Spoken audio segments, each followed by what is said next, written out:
que outros possam viver,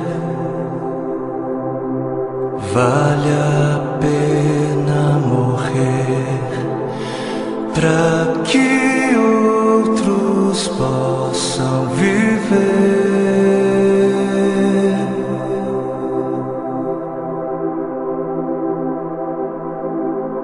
Para que outros possam sorrir, vale a pena chorar. Para que outros possam viver.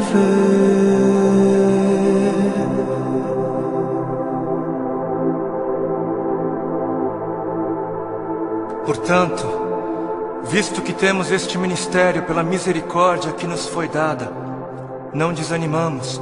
Antes, renunciamos aos procedimentos secretos e vergonhosos, não usamos de engano, nem adulteramos a palavra de Deus.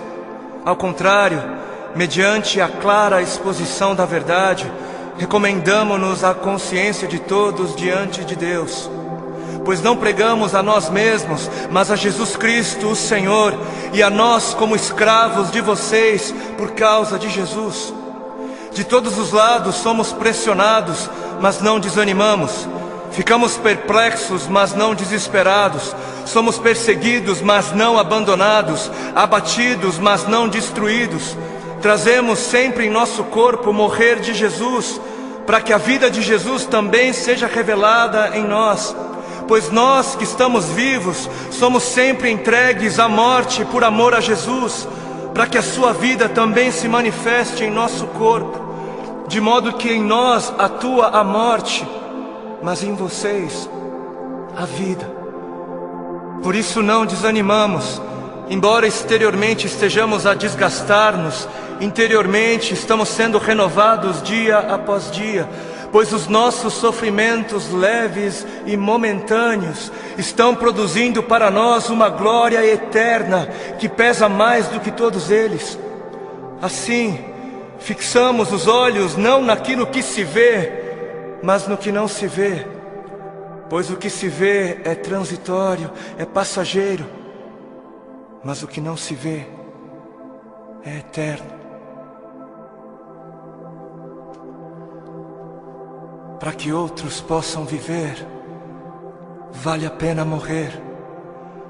E nas palavras de 2 Coríntios capítulo 4 que nós acabamos de ler, para que outros possam viver, não apenas vale a pena morrer, como deve-se morrer. Deve-se. Para que outros possam viver, deve-se. É necessário morrer. É necessário morrer para que haja vida. Trazendo sempre em nosso corpo o morrer de Jesus, para que a vida de Jesus também seja revelada em nosso corpo. Pois nós que estamos vivos, somos sempre entregues à morte por amor a Jesus, para que a sua vida também se manifeste em nós, de modo que em nós atua a morte, para que em vocês, para que em outros atue a vida. Assim como a semente que não morre não germina, assim como a semente que não morre é incapaz de gerar frutos, aquele que não morre é incapaz de gerar vida, é incapaz. Não fosse o sangue do Cordeiro, não fosse o sangue de todos os mártires que vieram antes de nós, não fossem aqueles que vivem como se não pertencessem a este mundo, não seríamos conhecedores das boas novas da vida, não seríamos. Mas se as coisas são assim, se isso é verdade, se isso reflete a realidade, se o Senhor teve toda a intenção de dizer exatamente o que Ele disse, por que é então que não morremos? Por que é então que o mundo está cansado de ver uma igreja que deveria carregar a mensagem da morte, mas não carrega? Não carrega. E não carrega porque ela mesma recusa-se a morrer. Se a ordem é essa, por que é então que não vemos mais vidas sendo geradas? Nações sendo alcançadas em meio à voluntária entrega da vida por parte daqueles que se dizem cristãos? Por quê? Por quê? Porque existe algo de muito errado em nosso meio. Existe algo de muito errado em meio àquilo que chamamos de Evangelho do Reino de Deus. Evangelho do Reino de Deus. Não o Evangelho do Reino dos homens para os homens. Não o Evangelho do Reino desta terra para esta terra. Não o Evangelho do seu reino para você mesmo, para o seu próprio benefício. Mas o Evangelho do Reino de Deus para o benefício de Deus. E existe algo de muito errado porque estamos confundindo o Evangelho do Reino de Deus, que é para Deus, com outros evangelhos. E o povo, por falta de líderes que preguem o que o povo precisa ouvir e não o que o povo quer ouvir, o povo está adorando outros bezerros de ouro. E o grande bezerro de ouro dos nossos dias é a bênção. O grande bezerro de ouro dos nossos dias é a vitória, é a conquista, é o bezerro da prosperidade, é a saúde, é o meu bem-estar, é o meu conforto, é a minha necessidade, é o meu reino, é a minha vida. 7 passos para alcançar a bênção aqui, 40 dias de jejum da vitória ali, 12 maneiras para ser próspero um pouco mais adiante, e 318 formas para você fazer com que Deus faça aquilo que você quer que Ele faça. Não importa se Ele queira fazer ou não, porque afinal o modelo de Jesus, não seja feita a minha vontade, mas a sua, serve para Jesus, serve para o Filho de Deus, não serve para mim, não serve para a igreja. Quantos já foram a alguma campanha que dizia: campanha do negue-se a si mesmo, campanha dos 3 passos para morrer, ou a campanha das 7 maneiras de amar ao seu próximo como a si mesmo, campanha de 40 dias de jejum para que eu possa carregar a minha cruz? Não? Nunca foi? Por que não? Ora, porque não é isso que é importante. Não é isso. Porque o importante é eu ter o carro do ano. Porque o importante é eu ser abençoado. O importante é eu mostrar o quão abençoado sou. Preciso mostrar. Eu preciso mostrar. Porque afinal de contas, se ando de carro importado, é porque Deus me deu, né? Deus me deu. Porque é muito óbvio que Deus está muito mais preocupado com o meu ego. Eu sou tão espiritual e abençoado que é muito óbvio para mim, e é muito óbvio só para mim, que Deus está mais preocupado em colocar dinheiro nas minhas mãos para que eu possa comprar coisas caras e tolas, do que está preocupado em colocar recursos sob os meus cuidados para que eu possa de alguma maneira aliviar a dor dos aflitos.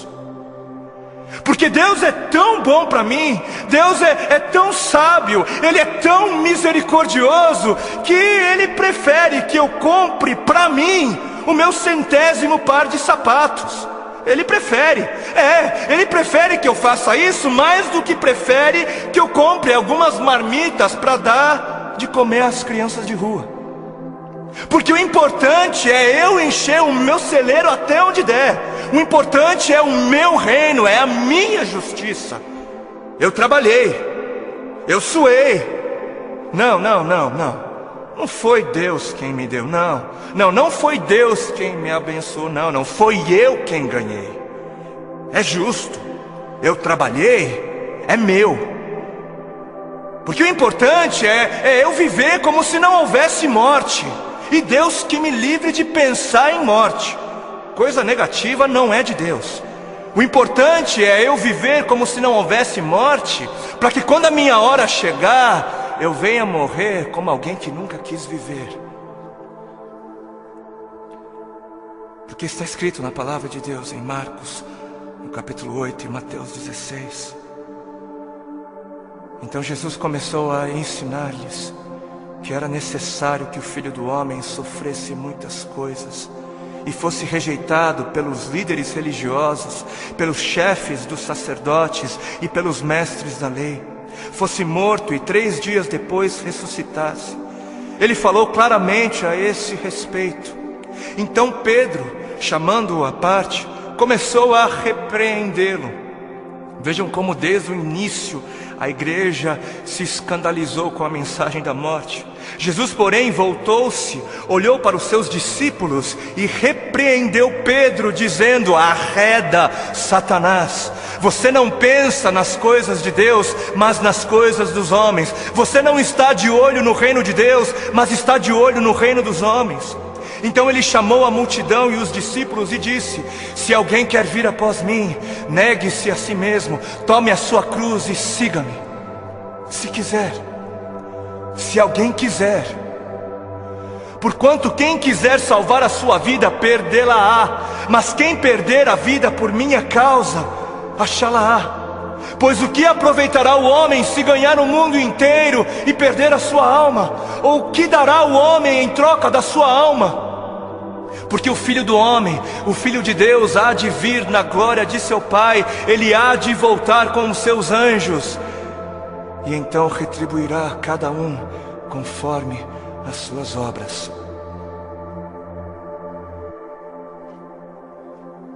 Quem fizer de tudo para garantir a sua vida neste mundo, não merecerá a vida no outro. E quem fizer de tudo para garantir a sua vida no outro mundo, perderá a sua vida neste. Perderá o controle da sua vida neste mundo. Quem viver de olho nos tesouros deste mundo, receberá somente aquilo que este mundo é capaz de dar. Mas quem viver com os olhos fixos no tesouro eterno, este receberá, este haverá de receber aquilo que a eternidade tem para dar. Entendam algo. Sabem por que existem religiosos fanáticos que se matam, que se suicidam, que dão as suas vidas para serem destruídas? Sabem por quê? Porque eles estão pensando na eternidade, eles estão de olho na eternidade. E sabe por que você se recusa a negar-se a si mesmo e entregar o controle da sua vida a Deus? Porque você está pensando demais nesta vida. E mais, sabem por que é que estes fanáticos acabam dando as suas vidas? Porque eles passaram a vida toda, a vida inteira, ouvindo de seus mestres que morrer é algo valioso. Eles passaram a vida toda ouvindo de seus mestres que morrer é algo bom, é algo nobre, é algo honroso, que morrer gera vida. Gera vida. Mas e a igreja? Mas onde está a igreja? Onde está a voz profética? Onde estão os que pregam a verdade? Onde estão os que pregam morram? Onde estão os mestres de Deus a gritarem morram? Morram, para viver morram, por amor a Cristo morram, por amar a Deus acima de tudo morram. Onde estão? Por que os missionários moravianos se vendiam como escravos para poderem pregar aos escravos? Porque alguém lhes ensinou que esta vida não vale a pena ser vivida se não for vivida para Deus. Alguém lhes havia ensinado que para que outros pudessem viver, valia a pena morrer. Enquanto muitos parecem estar fascinados demais com mestres que pregam apenas vida nesta vida, mestres que distorcem o significado de vida em abundância. Apesar disso, existem alguns remanescentes, existem ainda alguns que se recusam a se prostrar diante dos bezerros de ouro, existem ainda alguns que se permitem ser afligidos por amor a Cristo. Alguns que entenderam a voz do Espírito de Cristo, do Cristo que deu o exemplo a ser seguido, não apenas em vida, mas na morte de cruz, e são capazes de dizer: já não sou eu quem vivo, mas Cristo vive em mim. Cristo vive em mim. Amados, a vida é para os que creem. E os que creem não têm medo da morte, não devem ter medo da morte. Quem tem medo da morte não crê. E quem não crer, não viverá. E eis que a morte é o maior medidor da fé. Os que morrem são os que creem. E termino com um texto bíblico que está em 2 Timóteo, capítulo 4, nos versículos 2 ao 4. Diz assim: pregue a palavra, pregue a palavra, esteja preparado a tempo e fora de tempo, repreenda, corrija, exorte com toda a paciência e doutrina. Por quê? Porque chegará o tempo em que não suportarão a sã doutrina, chegará o tempo em que não suportarão os caminhos de Deus, os pensamentos de Deus. Ao contrário, sentindo coceira nos ouvidos, juntarão mestres para si mesmos, segundo as suas próprias cobiças. E estes se recusarão a dar ouvidos à verdade. Arrependam-se, porque está próximo o reino dos céus. A Bíblia, a palavra de Deus, tem uma mensagem para você. Deus tem uma mensagem para você. Uma mensagem de amor e de esperança. Uma mensagem que atravessou os séculos, que atravessou a história. Uma mensagem que sobreviveu às perseguições, sobreviveu em meio ao martírio de homens e mulheres que deram as suas vidas por amor ao Deus desta mensagem. Uma mensagem tão poderosa e convincente que mudou o curso da humanidade, mudou corações de homens e mulheres perdidos, transformou circunstâncias, transformou nações. Uma mensagem tão poderosa e carregada de autoridade divina, que tem poder para mudar a sua história, que tem poder para mudar o seu coração e que tem poder para mudar a sua eternidade. Durante milhares de anos, Deus fez questão de proteger a sua mensagem para que ela pudesse chegar até você. E você pode ter certeza de que Ele teve poder de sobra para proteger o conteúdo da mensagem, ou Ele não seria Deus. E ao ouvir a mensagem, você terá de fazer algo. Você terá de responder a ela. Você terá de responder a Deus. E você terá duas escolhas. Ou a sua resposta será sim, ou será não.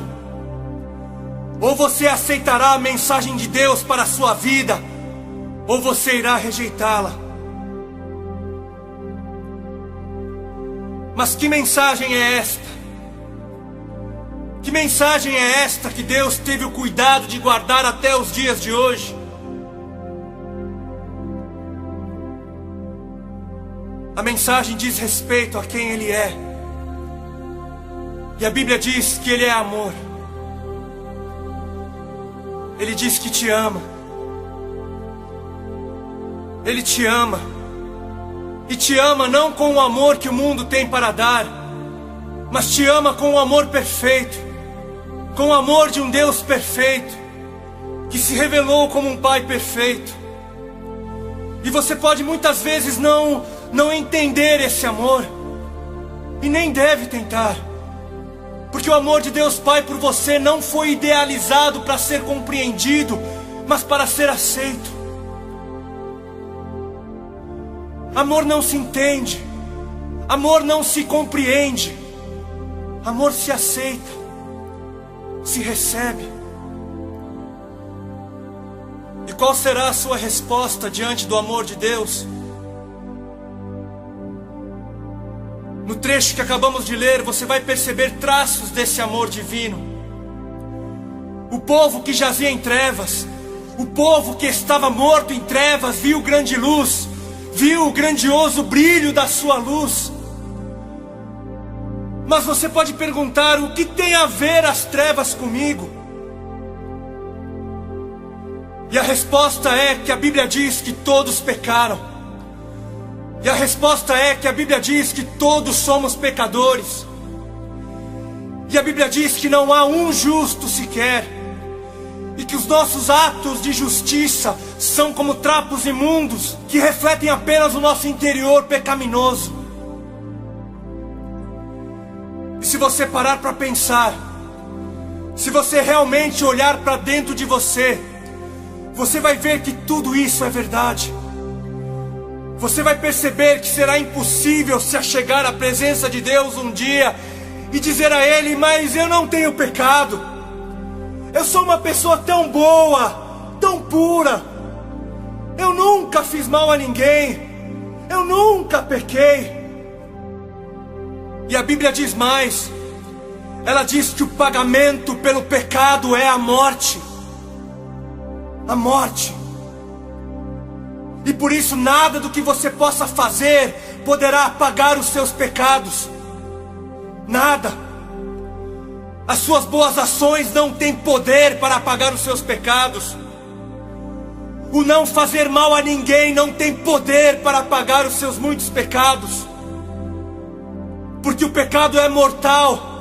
Apenas a morte é pagamento válido. Somente a morte. Mas a morte de qualquer um também não tem poder para apagar pecados. Apenas a morte de um justo teria poder para purificar a injustiça do pecador. E foi por isso que Jesus teve que morrer. Aquele que era justo, o único que fora justo, que não tinha pecado em si mesmo, morreu, para que na sua morte o pecador encontrasse vida. E se você é uma dessas pessoas que pensa que o pecado é algo insignificante, se você é um desses que pensa que Deus não se importa, que Ele entende o pecado, você precisa ler a Bíblia e ver que foi Deus quem deu o seu próprio Filho para morrer na cruz do Calvário. Foi Deus. Se Jesus morreu na cruz do Calvário, não foi porque homens ou demônios tramaram contra Ele, mas porque Deus assim planejou desde o princípio, e foi Deus quem permitiu que assim acontecesse. Quem matou Jesus? Deus matou a Jesus. E por quê? Foi por causa dos nossos pecados. Se isso não revela o tamanho da gravidade do pecado, eu não sei o que fará. E se Deus não poupou o seu próprio Filho, por que Ele deveria te poupar? Mas o que é pecado então? O que é pecado? Todas as vezes que você disse não a Deus, você pecou. Todas as vezes que você deixou de reconhecer aquele que te criou, você pecou. Todas as vezes que você agiu como se Deus não existisse, você pecou.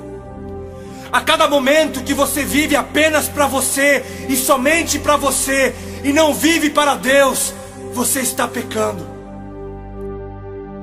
Ou você não sabia que a sua vida não te pertence? Ou você não sabia que a morte a qualquer momento pode tirar de você a sua vida? Foi por isso que a luz teve que brilhar sobre as trevas do pecado.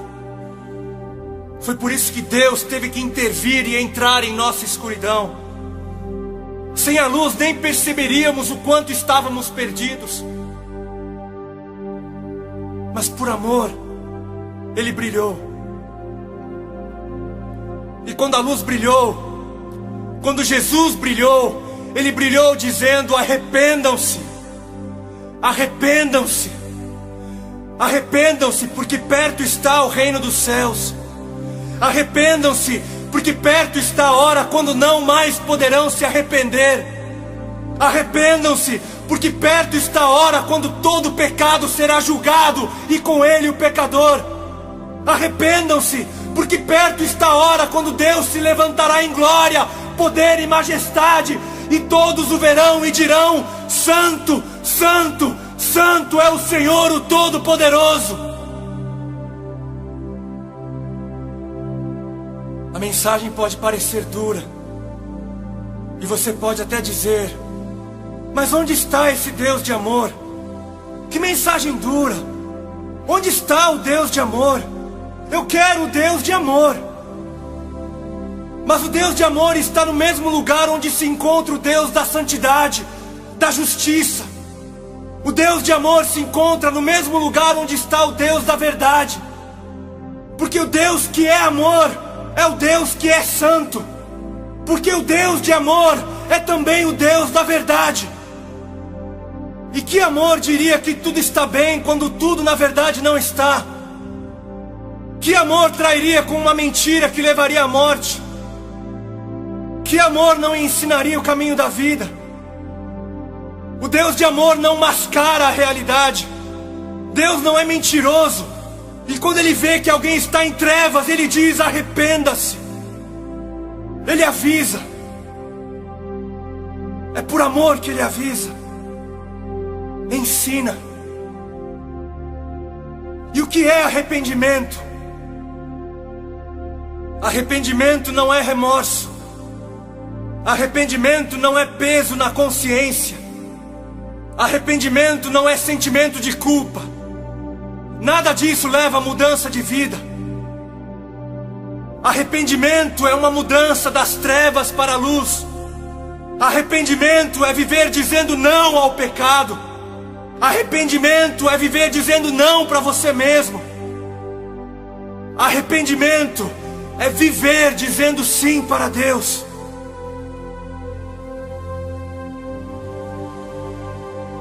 Assim como foi dito no início, você deve responder à mensagem de Deus. Sim ou não. Se você acredita que a mensagem é muito dura, onde você vai encontrar alguém que tenha palavras de vida eterna? Eu sinto muito, mas é você quem deve se converter à palavra de Deus, e não Deus se converter a você. Mas Ele é bom. Ele é bom. Jesus começou a brilhar dizendo: arrependam-se. Não porque desejava ser um estraga-prazer, mas porque Ele tinha algo melhor. Porque depois Ele iria dizer que perto estava o reino dos céus. Jesus começou dizendo: arrependam-se, porque depois Ele iria dizer: vinde a mim, todos vocês que estão cansados, e eu darei alívio. Jesus começou dizendo: arrependam-se, porque depois Ele iria dizer: eu enxugarei todas as suas lágrimas, e você nunca mais terá de chorar. Jesus começou dizendo: arrependam-se, porque depois Ele iria dizer que aos que dissessem sim, Ele daria a coroa da vida.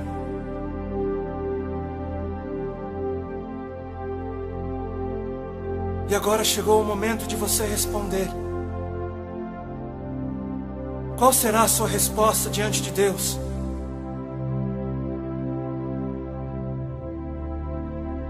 Quando alguém reconhece o seu pecado,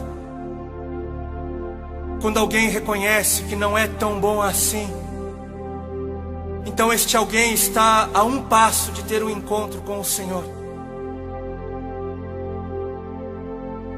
E quando alguém que pensava ser tão indigno, quando alguém que acreditava que o seu pecado era tão grande e imperdoável, mas encontra na cruz um poder muito maior, mas encontra na cruz o amor de Deus, este alguém também está a um passo de ter um encontro com o Senhor.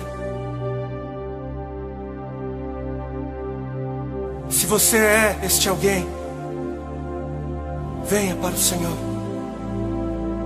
Ele vai te aceitar. Se você compreendeu, se você quer dizer sim a Deus, então venha. Arrependa-se e passe a viver dizendo sim a Deus. Arrependa-se e busque saber o que Deus tem a dizer em sua palavra. Arrependa-se e passe a viver junto com aqueles que disseram sim ao Senhor. Deus te abençoe.